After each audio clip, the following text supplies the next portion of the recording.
고린도후서 6장입니다. 신약성경 292쪽 고린도후서 6장 1절로 10절까지 제가 봉독해 올립니다. 우리가 하나님과 함께 일하는 자로서 너희를 권하노니 하나님의 은혜를 헛되이 받지 말라. 이르시되 내가 은혜 베풀 때에 너에게 듣고 구원의 날에 너를 도왔다 하셨으니 보라 지금은 은혜 받을 만한 때요 보라 지금은 구원의 날이로다. 우리가 이 직분이 비방을 받지 않게 하려고 무엇에든지 아무에게도 꺼리끼지 않게 하고 오직 모든 일에 하나님의 일꾼으로 자천하여 많이 견디는 것과 환난과 궁핍과 고난과 매맞음과 갇힘과 난동과 수고로움과 자지 못함과 먹지 못한 가운데서도 깨끗함과 지식과 오래 참음과 자비함과 성령의 감화와 거짓이 없는 사랑과 진리의 말씀과 하나님의 능력으로 의의 무기를 좌우에 가지고 영광과 욕됨으로 그러했으며 악한 이름과 아름다운 이름으로 그러했느니라. 우리는 속이는 자 같으나 참되고 무명한 자 같으나 유명한 자요 죽은 자 같으나 보라 우리가 살아있고 징계를 받는 자 같으나 죽임을 당하지 아니하고 근심하는 자 같으나 항상 기뻐하고 가난한 자 같으나 많은 사람을 부유하게 하고 아무것도 없는 자 같으나 모든 것을 가진 자로다. 아멘. 네, 셋째 날 새벽 집회 오늘로 주어진 본문 말씀을 가지고 하나님의 은혜라는 제어로 말씀 전해 주실 때 계속해서 은혜 받으시기 바랍니다. 아멘.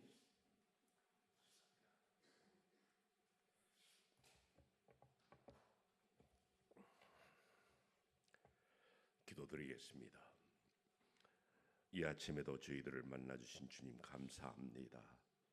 저희들이 마음을 모아 우리 주님 앞에 엎드려 사오니 주께서 머리 위에 안수하시고 저들을 새롭게 만들어 주시고 말씀 가운데 놀라운 변화와 새로운 역사가 창조되는 그런 귀한 은혜의 시간이 이 새벽이 되게 하여 주옵소서.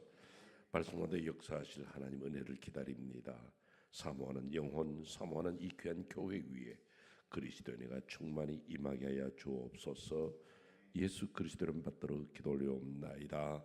아멘. 청교도 지도자 가운데 리차드 백스트라는 목사님이 계십니다. 그 목사님이 하루는 길을 가시다 보니까 길거리에 죄수 하나가 묶여 있는 것을 보았습니다. 그것을 보고 그 리차드 백스터 목사님이 그렇게 이야기를 했습니다. 저기에 하나님의 은혜만 뺀 리차드 백스터가 있구나. 그 말씀을 했습니다. 그 말은 뭐냐면 저기에 죄수로 묶여 있는 저 사람이나 나나 똑같은 인간이다.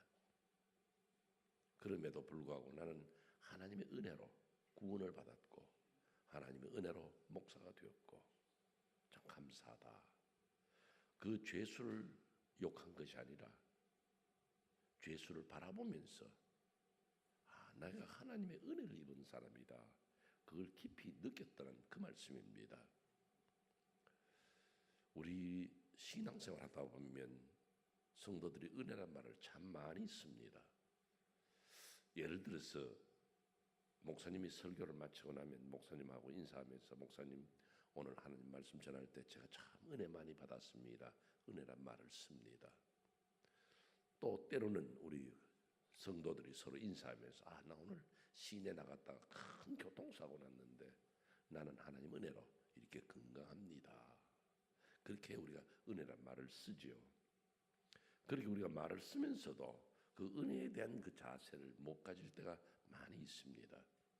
신학적으로 말하면 은혜란 말은 두 가지 단어로 쓰여집니다. 하나는 일반적인 은혜가 있습니다.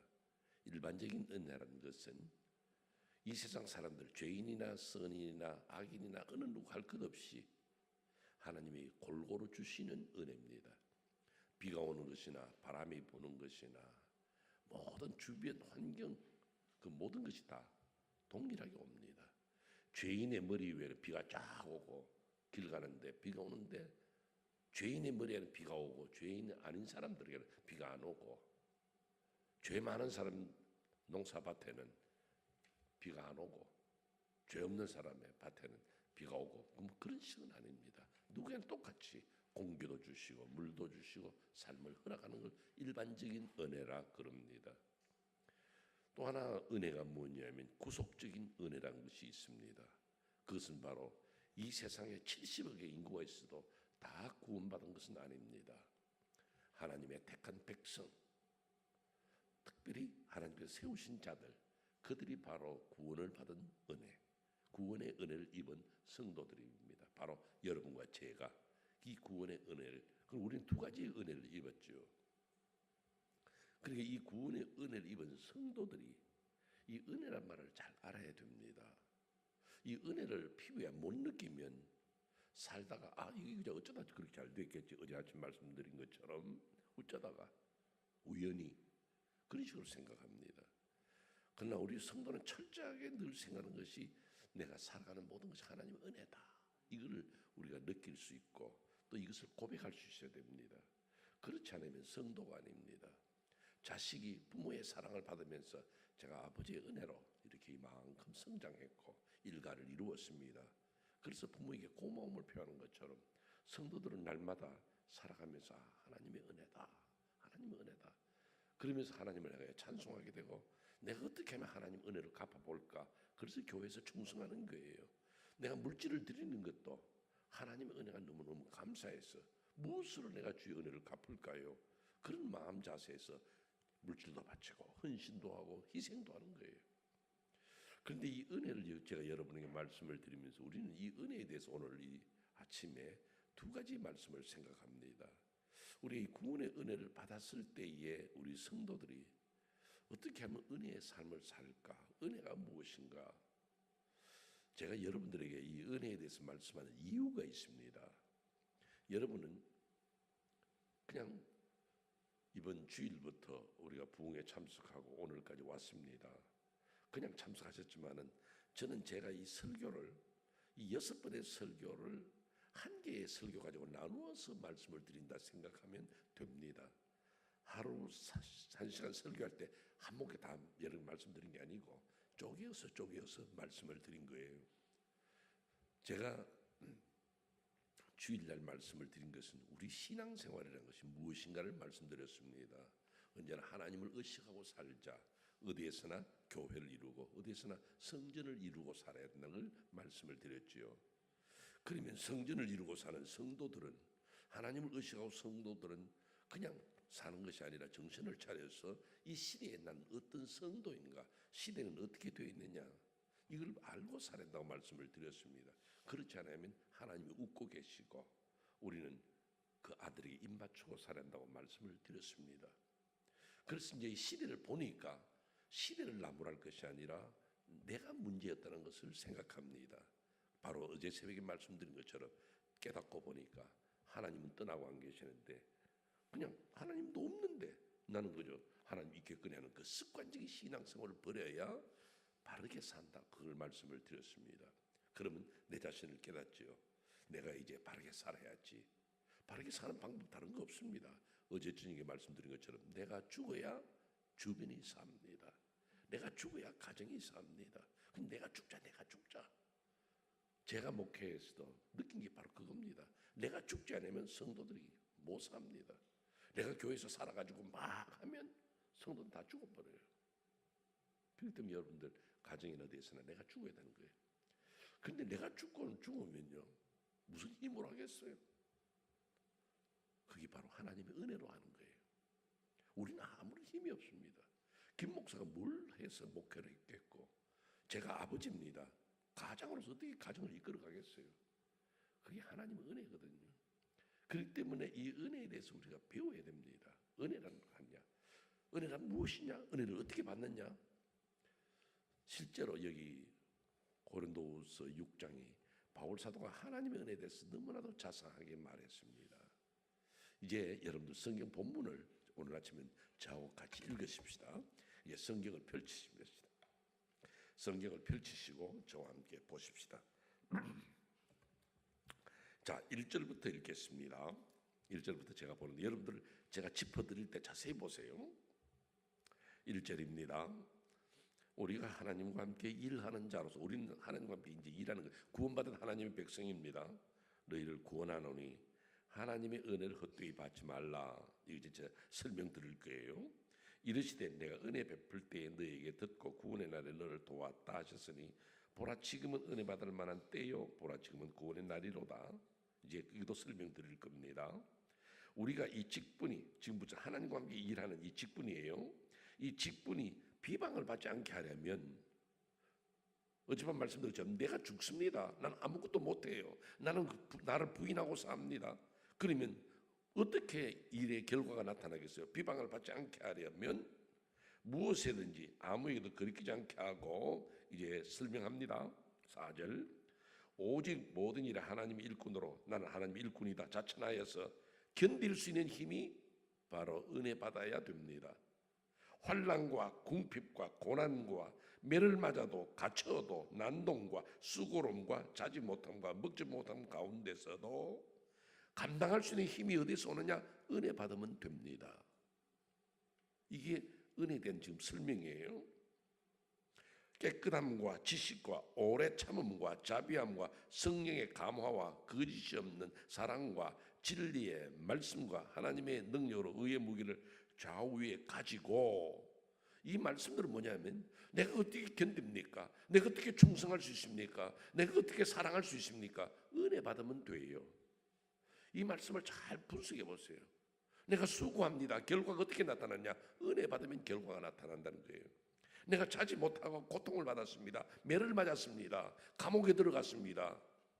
견딜 수 있는 힘이 어디서 오느냐? 은혜 받으면 되는 거예요. 은혜 받으면요 슬픔 많은 이 세상도 천국으로 화도다. 바로 이 진리예요. 이 원리예요. 그렇기 때문에 우리는 은혜를 받아야 되는 거예요. 자, 마지막 부분 한번 더 봅시다. 이제 좀 더 적극적으로 나가는 거예요. 지금까지 소극적이에요. 매 맞을 때 어떻게 할 것이냐, 성령의 감화로서 모든 일을 감당하자 이야기했습니다. 이제 적극적인 거예요. 영광과 욕됨으로 거러했으며 악한 이름과 아름다운 이름으로 거러했느니라. 우리는 속이는 자 같으나 참되고 성도가 그리스도인 뭘 속여요? 속이기는. 이 속인다는 말은 뭐냐면 자 우리 예를 들어서 우리가 죽으면 천당 갑니다. 그 전도하죠. 너 가봤냐? 천당에 있냐? 속이는 거잖아요. 그러나 우리가 진실을 말하고 있는 거예요. 그런 힘이 어디서 오느냐? 은혜 받으면 당당하게 말할 수 있는 거예요. 나 비록 속이는 자 같으나 속이지 않고 참된 것을 말하고 진리를 말한다는 겁니다. 자, 계속 읽겠습니다. 무명한 자 같으나 유명한 자요. 우리가 은혜를 받고 나면요 이름 없는 존재지만 유명한 자가 됩니다. 무디는요 초등학교밖에 못 나왔어요. 초등학교밖에 못 나온 사람이 무슨 지식으로 가르쳤겠어요? 무엇을 가지고 설교를 했겠습니까? 그러나 유명한 자가 되는 것은 은혜를 받고 나니까 그의 말씀에 힘이 있는 거예요. 그 여러분들 많이 배웠다고 성공하는 거 아닙니다. 은혜 받은 성도는 성공하게 되고 은혜 받은 성도는 유명해지는 거예요. 또 보세요. 죽은 자 같으나 보라 우리가 살아있고 징계를 받는 자 같으나 죽임을 당하지 아니하고 근심하는 자 같으나 항상 기뻐하고 저 사람은 참 근심거리가 많은 집안에 사는데도 늘 감사하고 찬송하고 얼굴에 화색이 돌아. 왜요? 은혜 받은 성도니까. 근심하는 자 같으나 항상 기뻐하고 또 보세요. 가난한 자 같으나 많은 사람을 부유하게 하고 아무것도 없는 자 같으나 모든 것을 가진 자로다. 아멘. 은혜 받은 성도는 이렇게 다르단 말이에요. 아무것도 없는 것 같은데도 저 사람은 부유해. 여러분 물질이 많다고 많이 배웠다고 명예가 있다고 그 사람이 성공자고 그 사람이 행복한 사람 아닙니다. 우리는 아무것도 없는 자 같으나 많은 것을 가진 자처럼 부유하게 감사함으로 당당하게 삽니다. 뭘로요? 은혜 받고 나니까. 여러분들 우리 성도들이 이렇게 보면요 은사를 받으려고 합니다. 하나님 나도 내가 은사를 주시옵소서. 그래서 방언 은사도 주시고 예언 은사도 주시고 뭐 통변 은사도 주시고 은사는 받아도 되고 안 받아도 됩니다. 그건 하나님이 선물로 은사란 말은 선물이거든요. 선물은 내가 우리 목사님 보고 목사님 나 선물 하나 주세요. 그럴 수 없잖아요. 선물은 주시는 분이 감동해서 나눠주시는 거지. 내가 달라는 거 아니에요. 하나님 나눠주시는 그냥 은사예요. 그건 있어도 되고 없어도 되고 그러나 은혜는 꼭 받아야 됩니다. 왜냐하면 은혜 받지 못하면 구원을 얻지 못해요. 은혜 받지 못하면 힘이 없어요. 나설 수가 없어요. 무조건 은혜는 꼭 받아야 됩니다. 그러면 이제 두 가지 말씀을 드립니다. 이 새벽에 제가 두 가지 말씀드리는데, 첫째는 뭐냐면 여기 2절입니다. 하나님의 은혜는 받을 때가 있다는 거예요. 보라, 지금 은혜 받을 만한 때요. 그런데 때가 있어요. 사람은 꼭 때가 있습니다. 밥 먹을 때 밥을 먹어야 됩니다. 그냥 게임에 밥 안 먹다가는 밤늦게 뭘 먹고 나면요, 또 놀러 가서 밖에서 노느라고 밥 제때 찾아 먹지 못하면 나중에 건강에 무리가 됩니다. 언제나 그 사람이 잘 때가 있고 일어날 때가 있고 공부할 때가 있고 항상 그래요. 공부할 때도 그래요. 옛날에 어른들이 항상 눈 좋을 때 열심히 책 읽고, 눈 좋을 때 성경 열심히 읽어라. 눈 좋을 때. 그때는 성경도 잘 외웠잖아요.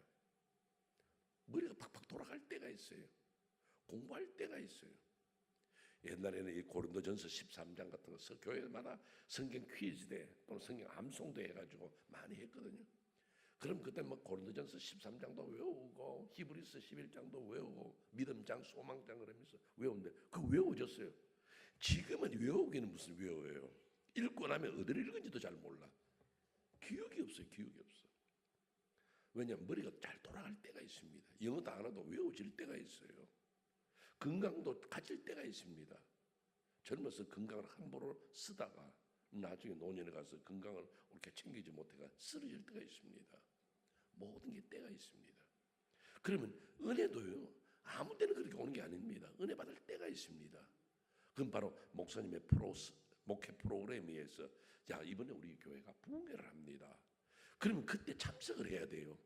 그런데 이 부흥회에 참석 안 하고 그냥 다른 일로 바빠서 있다가 다른 성도들은 말씀을 듣고 은혜 받았는데 나 혼자서 멀뚱하게 있습니다. 왜요? 은혜를 못 받았기 때문에. 은혜 받을 때가 있거든요. 우리가 항상 그 신앙생활 하면서 그 때를 놓치지 않아야 됩니다. 이번에 교회에서 어떤 행사를 할 때에 그때 참석해야 돼. 그러면서 내가 이 교회와 함께 동화되어서 신앙의 생활을 이룰 수가 있습니다. 그 때를 놓치지 말아야 돼요. 그러니까 하나님이 주신 은혜의 때, 그때 내가 참석하고 그때 내가 말씀을 듣고 그때 내가 변화되고, 우리 신앙생활이 하루아침에 완벽하게 이루어지는 것은 결코 아닙니다.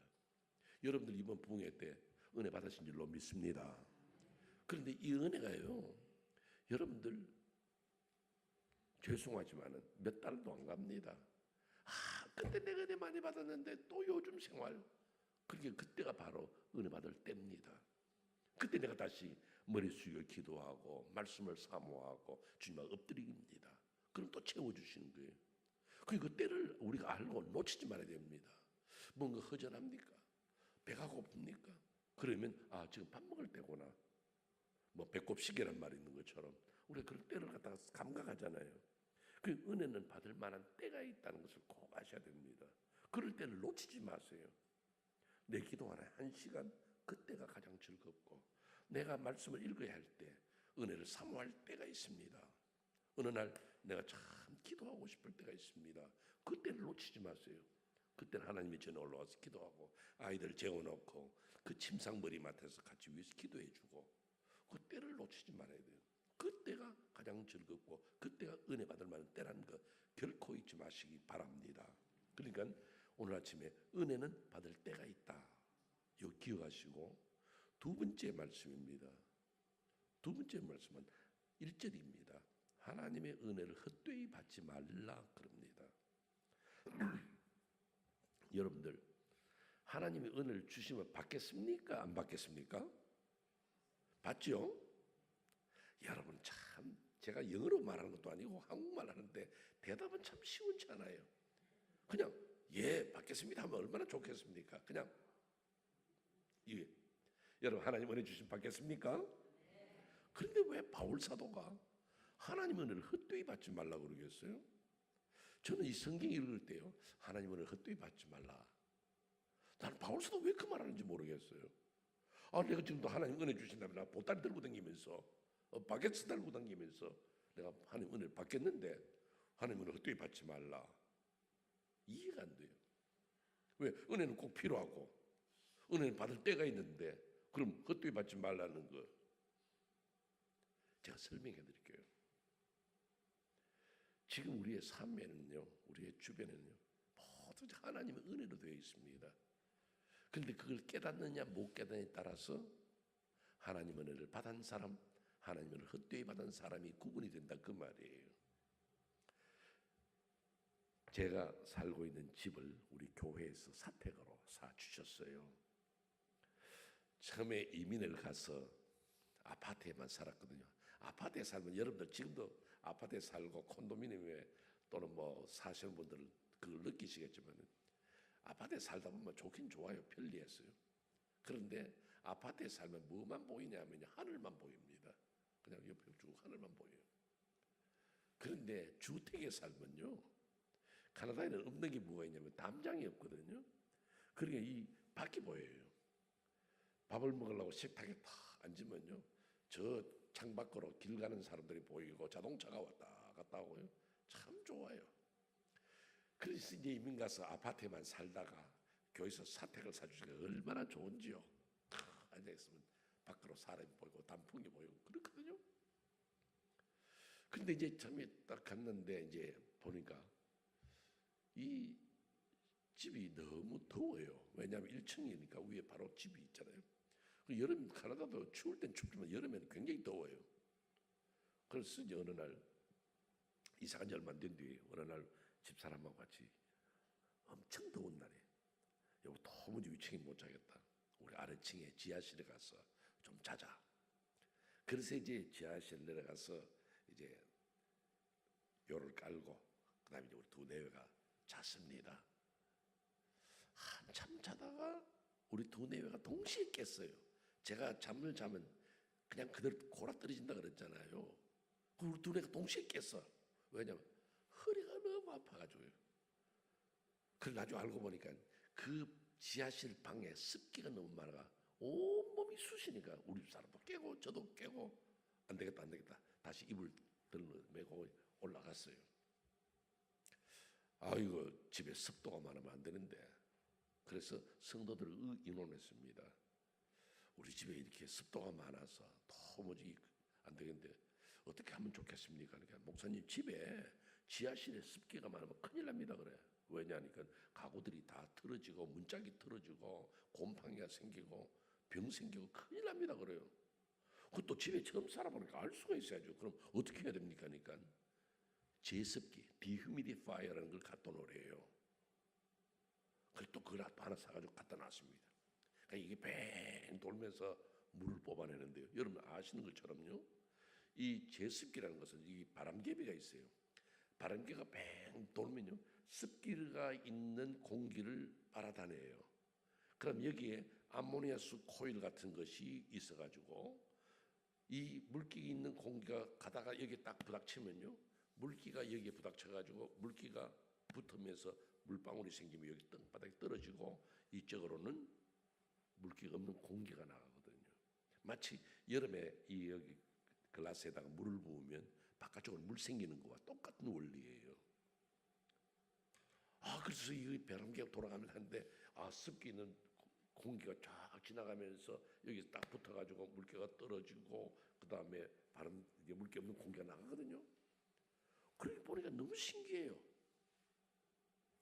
여름엔요 이만한 통인데 제가 그려드리는 이만한 통에 거의 한 통씩 받아내요. 엄청나게 물이 나와요. 그런데 말입니다, 제가 그 방에 내려가면요 물기가 하나도 안 보입니다. 물이 안 보여요. 그런데 제습기만 갖다 놓으면 물을 받아내요. 이걸 제가 말씀을 드리는 거예요. 우리가 그냥 보면요 그냥 사는 거예요. 그냥. 그런데 신앙에 있는 눈을 뜨고 제습기를 갖다 놓고 보면 물기와 같은 하나님의 은혜를 볼 수 있습니다. 그냥 된 게 아니에요. 여러분 오늘 새벽 기도가 우리가 5시 반이니까 어떤 분들은 5시 20분에 또는 5시 알람 해놓습니다. 알람이 5시에 따라락 옵니다. 그게 들리는 게 하나님의 은혜입니다, 여러분. 아이고 목사님, 난 맨날 들어요. 맨날 못 들을 날이 옵니다, 여러분. 그래서 손이 나가서 탁 끄습니다. 그게 하나님 은혜예요, 여러분. 어떻게 손이 나가요? 손이 나가서 이걸 끌 수 있는 게 은혜입니다. 그런데 우리는 그걸 은혜라 생각 안 하고 자동입니다, 자동. 저는 막 깨면 탁 누르면 꺼집니다. 들리는 게 은혜고 끌 수 있는 것도 은혜고. 여러분들 새벽에 가신다고 이제 옷을 갈아입습니다. 바지를 입고 갈까 치마를 입고 가다가 발을 올리는데 이 다리 올라가는 게 은혜란 말이에요.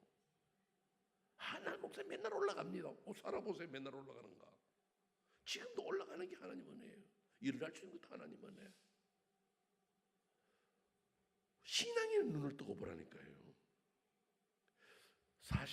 사실이라 생각합니다만은 뭐 하나님 하신 일들 어떻게 하겠어요? 어떤 목사님이 몸이 아주 건강하셨어요. 그래서 다른 젊은 목사들이 목사님 어떻게 그렇게 건강하십니까? 하니까 내가 기체조를 좀 했거든. 그래요. 그러면 목사님이 그 하나님 은혜입니다 하면 얼마나 좋겠어요. 그때 뭐 잊어버렸어. 어떻게 그렇게 건강하십니까? 내가 기체조를 좀 했어요. 그럼 목사님 기체조를 어떻게 합니까? 하니까 기체조 씹은 보이다가 세상 떠나버렸대요. 물론 그거는 어떤 사건인지 모르지만은 우리 언제나 그 말 한마디를 해도 하나님 은혜다 이걸 생각할 수 있어야 돼. 모든 사건 하나하나 앞에서 여러분의 자녀들이 학교에서 돌아옵니다. 엄마 오늘 나 100점 맞았어. 오늘 이번 학기에 내가 몇 등이야 자랑할 때 여러분 뭐라 그럽니까? 아이고 이 자식이 엄마를 닮아가지고 애비를 닮아가지고 공부를 잘해. 여러분 그 말 하기 전에 하나님 은혜다. 하나님 은혜다. 그 아이를 무릎 꿇어 앉혀놓고 하나님 어떻게 해서 이런 자식을 내게 주셨습니까? 우리는 잘 가르치지 못했고 우리는 많은 것을 먹이지 못했어도 하나님 은혜로 귀한 자식 주신 것 감사합니다. 이게 나와야 돼요. 하나님 은혜로 생각해야 된다니까요. 남편이 회사에 출근했습니다. 이제 출근해놓고 출근시켜놓고 여러분들 방에 청소하고 있는데 전화가 왔습니다. 여보 웬일이야? 회사 가자마자 전화 왔어요. 오늘 내가 회사 출근했다면 사장님이 다음 달부터 날 보고 과장하라 그래. 다음 달부터 부장하라 그래. 그럼 여러분들 전화 딱 끄고 무슨 생각합니까? 이야 차를 하나 바꿀까? 이번에 지평수를 좀 늘릴까? 그 생각합니까? 그 전화기를 내려놓고 여러분 제일 먼저 생각하는 것은 하나님이 어떻게 해서 이런 은혜를 우리 가정에 베푸십니까? 이걸 생각하는 거예요. 신앙인의 눈을 뜨고 보라니까요. 신앙인의 자세로 삶을 보라니까요. 내가 내 힘으로 내 모든 능력을 못합니다. 여러분 잠자리에서 들어누워 계실 때에 여러분 그냥 주무셨잖아요. 여러분의 심장을 뛰게 해주신 이가 누구십니까? 제가 말씀드렸잖아요. 제가 데리고 있던 부목사가 심장마비로 죽었다니까요. 여러분의 심장을 누가 뛰게 해줍니까? 여러분의 심장을 뛰게 해서 그 피가 온몸으로 갈 수 있도록 누가 해줍니까? 여러분이 TV 보면서 밤늦게 음식 잡수셨는데 그 위장을 누가 주물럭주물럭 끓입니까? 세상에 어느 누구도 못합니다. 하나님께서 우리에게 은혜를 베푸셔서 건강을 주시고 찬송하게 하시고 삶을 살아가게 하셔. 그 여러분들 이 하나님의 은혜라는, 다른 말로 하면 하나님의 사랑은 우리 주변에 있고 내가 이걸 피부에 느껴야 됩니다. 어쩌면 여러분들 이번 부흥의 주제를 하나님을 느끼는 사람, 하나님의 은혜를 피부로 느끼는 사람, 마치 공기가 내 주변을 감싸고 있는 내가 공기를 모르는 것처럼 하나님 은혜가 내게 있는데 내가 하나님 은혜를 너무 몰랐구나. 하나님 날 그렇게 사랑하는데 하나님 그래서 우리 자녀를 건강하게 하시고 우리 동네를 행복하게 만드셨고 좋은 교회 와서 신앙생활하게 하셨고 하나님 은혜다. 이걸 깨닫자 이 말이에요.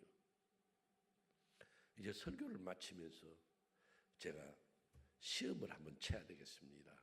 우리 공부하고 나면 중간고시도 치고 학기말 고시도 치잖아요. 제가 시험을 한번 치겠습니다. 어느 목사님이 계셔요. 이 목사님은 대단히 훌륭한 분입니다. 이분은요 설교도 잘하시고 이분은 말씀의 능력이 있어요. 그리고 신유의 은사도 있어서 병자들도 고칩니다. 대단한 분이에요. 이분은 특별히 이거 선교에 열정이 있어요.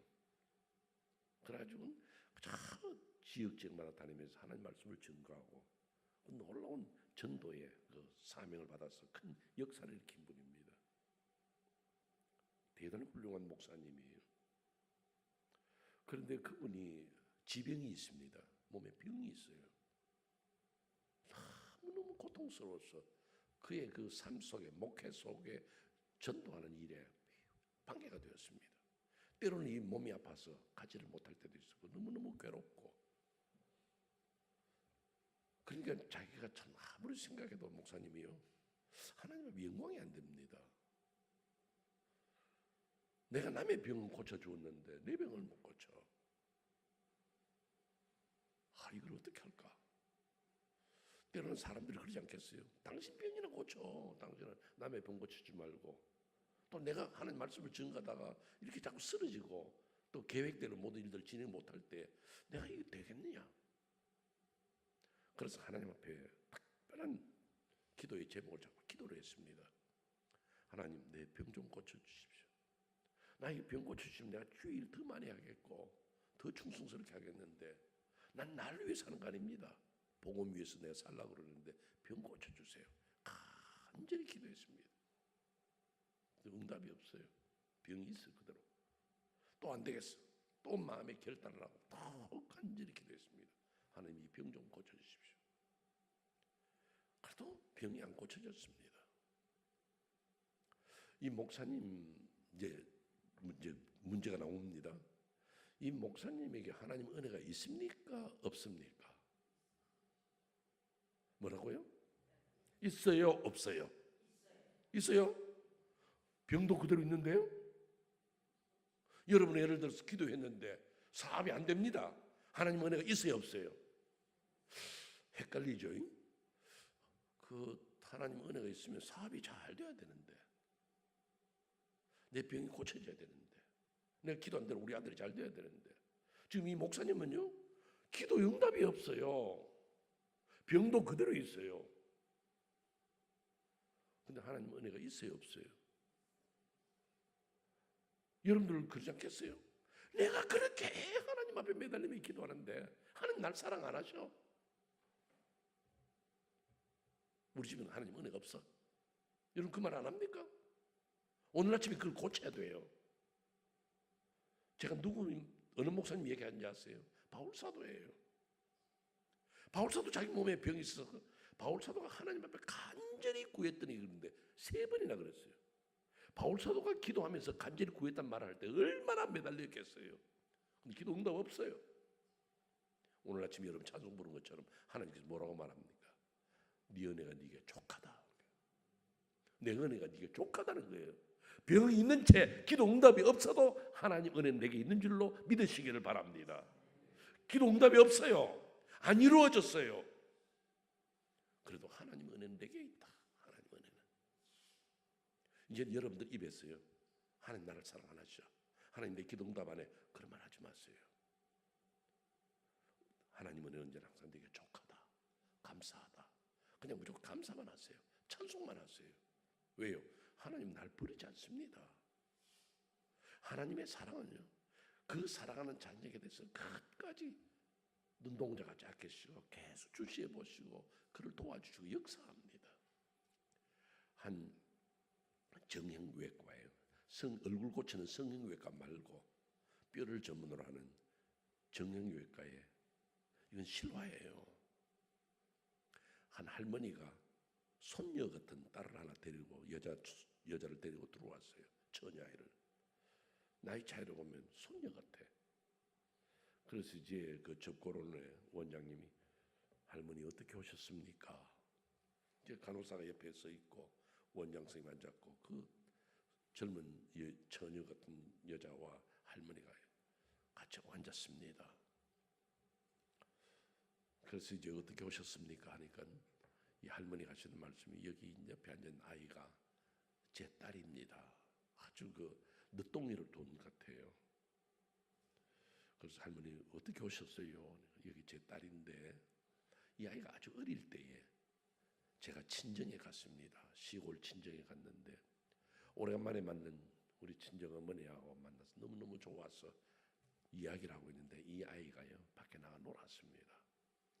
밖에 나가서 노는데 갑자기 아 하는 아이 죽어가는 소리가 나서 뛰어나가 보니까 아이가 놀다가 농기구에 손이 끼어가지고 이 손가락 4개가 다 잘라진 거예요. 아이가 피투성이가 돼가지고 죽는다고 고함을 지르는데 어떻게 하겠어요? 끊어진 손가락 4개를 쥐고 병원에 달려가서 이 손가락 4개를 다 이었습니다. 그런데 이 손가락 4개가 다 붙는데 이 4번째 손가락이 붙질 않아서 지금도 손가락이 없습니다. 그래도 원장 선생님 그랬어요. 그러니까 제가 선생님을 찾아온 건 다른 게 아니고 이제 신랑 될 사람은 괜찮다 그러는데 이 아이가 곧 결혼합니다. 근데 신랑 될 사람은 괜찮다 그러는데 이 어미의 심정은 그렇지 않습니다. 뭔데요? 결혼식 하는 날 나는 이 딸에게 반지를 끼워주고 싶은데 손가락이 없어. 신랑 될 사람은 괜찮다 그러지만은 저는 그렇지 않아서 제가 선생님을 찾아왔습니다. 어떻게 하자고요? 제 이 늙은 사람 이 손가락을 잘라가지고 우리 딸에게 이식해주면 결혼식 하는 날 반지 안 끼우겠습니까? 이 늙은 사람의 손가락이지만은 딸에게 이식해서 그렇게 결혼식 하는 날 반지 좀 끼우도록 해주세요. 그 말을 하는데요. 할머니도 울고 딸도 울고 그 이야기를 듣는 원장 선생님도 울고 그 옆에 서 있던 간호사도 울었어. 자식을 사랑하니까요. 내 손가락을 잘라가지고라도 붙여주겠다는 거. 함께 울던 원장 선생이 눈물을 닦고 이야기합니다. 할머니 아무 근심하지 마세요. 할머니 원하시는 대로 손가락 잘라가지고 따님에게 이식도 해드리겠고 또 할머니 지금 손가락보다 더 예쁜 손가락을 만들어 드릴 테니까 아무 걱정하지 마시라. 그렇게 위로를 했다는 거예요. 우리 세상의 어머니도 세상의 아버지도 자식을 위해서라면 손가락도 잘라줘. 우리를 사랑하시는 주님은 여러분을 사랑하기 때문에 아들을 죽여요. 예수님이 하나님 어찌 날 버립니까 해도 네가 죽어야 김경진이를 살려. 네가 죽어야 아무개 집사를 살려. 그러면서 자식을 죽인 우리 아버지 하나님. 그 하나님의 사랑이 오늘 여러분의 살아가는 가운데서 발걸음 하나하나마다 주께서 돌보아 주시고 주께서 지키시고 여러분은 주의 사랑 가운데 산다. 나는 주의 은혜로 산다. 이걸 결코 잊지 말고 하나님의 주신 은혜가 내게 족하다, 감사하다, 찬송하면서 여러분의 남은 생을 살아가시기를 주의 이름으로 축원합니다. 언제나 주의 은혜다, 주님 은혜다 감사하고 사는 성도, 바로 우리 영광교회 성도들이 되시기를 간절히 소원합니다. 우리 기도하겠습니다. 이제 우리 각자 자유롭게 기도하시는데 여러분들 오늘 아침에도 제가 찬송을 하나 불러드릴게요. 그 크신 하나님의 사랑 말로 다 형용 못하네. 304장입니다. 하나님의 사랑 어떻게 표현하겠습니까? 여러분은 기도하십시다.